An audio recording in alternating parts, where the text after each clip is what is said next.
The sound card has a buffer which length can be set. How much latency there will be between what you have already recorded and what you're about to record will depend on this buffer length. First, let's see what the buffer actually does. The sound device converts the analog signal from the microphone to a digital and will put it in the sound buffer, which is like a box that is being filled with a part of your ongoing signal at a time. The buffer is controlled by the sound card driver. Let's say that you have recorded a drum beat on one channel and now wants to add a guitar riff on channel 2. You're recording and hear the drums in the headphones as you start to record the guitar riff.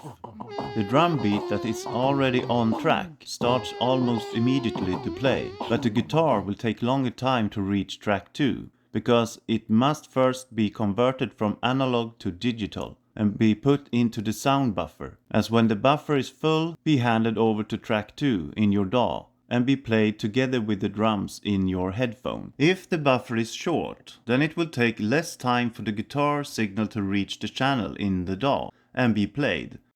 But if it is long, it will take much longer time and an annoying delay, latency will appear, and your song will lose its timing and be out of beat even if you try to play on beat.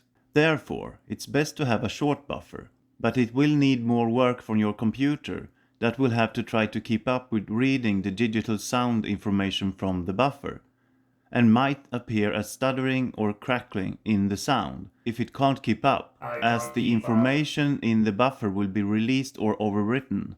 But how long buffer should I have? That will depend on what computer you have and how many channels and plugins you are using.